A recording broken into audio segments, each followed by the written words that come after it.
Welcome back to The Explainer, everyone. Today, we are unpacking a seriously fascinating and highly structured framework from history. We're looking at the civilian military structure of historical Islamic governance. Basically, we're going to explore exactly how early Islamic states organized their armed forces. And we'll be doing this entirely through visual data, historical text, and organizational models pulled straight from our source material.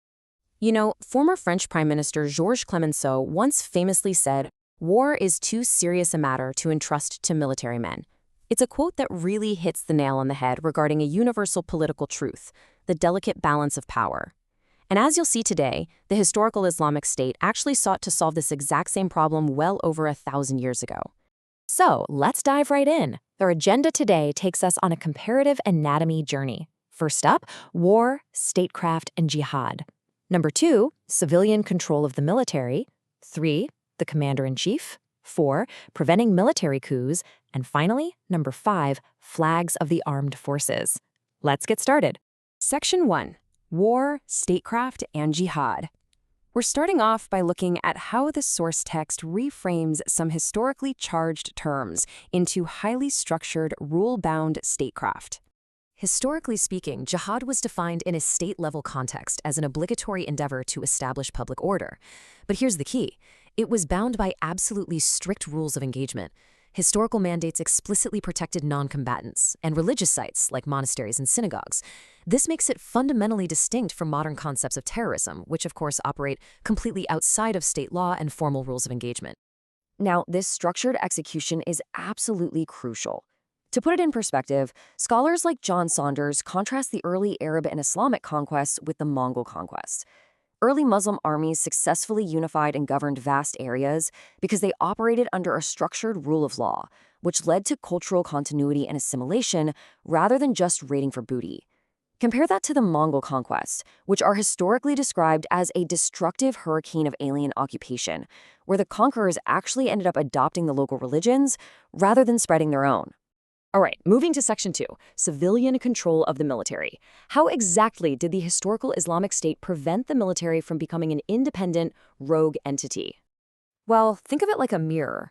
Much like modern political theorist Karl von Clausewitz argued that policy must predominate over the military, Islamic law insists on strict civilian oversight. Military thinking naturally focuses on rational force and tactical, measurable goals. Political thinking, on the flip side, considers the long-term goals of the community, diplomacy, and broader public interaction.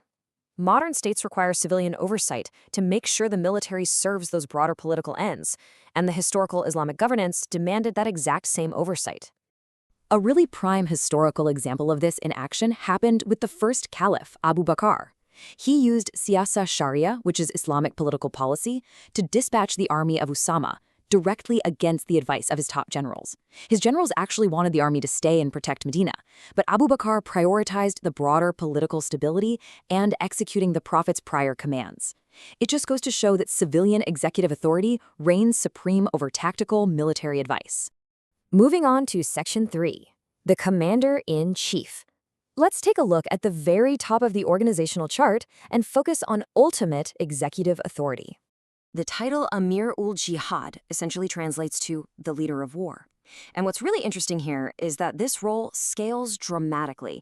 It could apply to a commander of a tiny 30-man platoon all the way up to being the executive liaison for the entire army. So it's highly analogous to a modern minister of defense or a chief of staff. Now, what's genuinely fascinating about this framework is the direct link between the historical role of the Caliph and the modern U.S. president. In this structure, the Caliph is absolutely not a ceremonial figurehead. Just like the U.S. president, the Caliph holds active, direct executive command. He appoints and dismisses generals, and he formulates military strategy. It's a stark contrast to the purely ceremonial heads of state we see in some modern Muslim countries today. But all of this raises a pretty dramatic logistical question, doesn't it? Will the Caliph lead the armies directly into battle? Well, while early leaders did indeed lead troops, it eventually became a massive political liability. Take this historical anecdote, for example.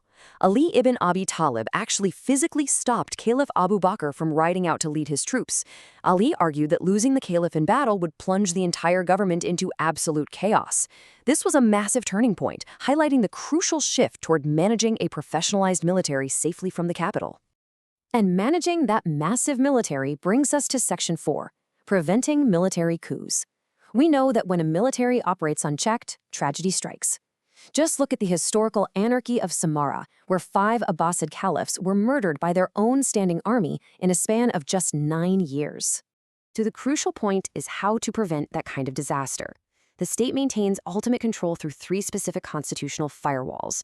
Number 1, the Bay'a contract. Number 2, the principle of no obedience in sin. And number 3, the appointment and dismissal of the general staff by the civilian leader. Let's break those down. First up, the Bay'a. This is a binding citizenship and loyalty contract. Every single soldier, regardless of rank, is bound first and foremost by this pledge to the state and the Caliph, not to their immediate commanding officers.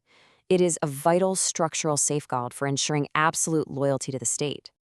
The second firewall establishes that there is no obedience in sin. There's this remarkable historical anecdote where a group of soldiers were ordered by their incredibly angry commander to literally step into a roaring fire.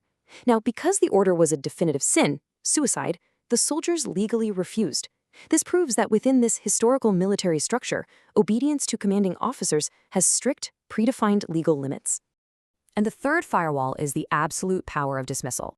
Caliph Omar famously dismissed his most celebrated, undefeated general, Khalid ibn al-Walid. And he didn't do this out of anger. He did it purely for political strategy. Omar wanted to make sure the public trusted the state and divine will, rather than turning a single military general into an untouchable idol. Talk about the ultimate flex of civilian executive power, right? Finally, let's step into the visual branding of the historical military, with Section 5, Flags of the Armed Forces. Now, an important note to keep in mind for this explainer, when you look back at the actual historical artifacts of this era, you won't see any drawings of people, portraits of generals, or statues. In strict adherence to Islamic aniconism, the avoidance of images of sentient beings, the historical military's branding relied entirely on striking geometric colors and typographical banners to communicate on the battlefield. The historical banners were essentially broken down by color and function. The liwa was a white flag that signified the commander-in-chief or the overarching mission. Then you had the raya, a black flag signifying sub-commanders and individual battalions. In the total chaos of a historical battlefield, these stark, contrasting colors weren't just decorative. They were vital, life-saving communication tools that told soldiers exactly where their commanders were positioned. And this brilliantly illustrates just how similar the structural DNA of these historical expeditions is to modern hierarchies. For example, an expedition of 10 men equates to a modern section led by a corporal. 30 men is a platoon led by a lieutenant, and 3,000 men maps perfectly to a brigade led by a brigadier general. It's like a giant puzzle fitting together seamlessly. Which brings us to a super fascinating point from the source material about adaptation. Because military administration and logistics are purely practical matters, an Islamic state actually possesses deep administrative flexibility. The sources argue they are historically permitted to dynamically adopt modern technologies and organizational structures from foreign systems, whether that's the US, Russia, or China, just as long as those structures don't contradict Sharia. Well, we've definitely covered a lot of ground today, unpacking this highly structured historical mapping of statecraft and military organization.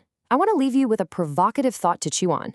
How do these historical frameworks of civilian control reflect the universal political truths we still grapple with today? It really shows us that the challenge of balancing executive power and military might is, quite literally, a timeless one. Thank you so much for exploring this data with me, and I'll catch you on the next explainer.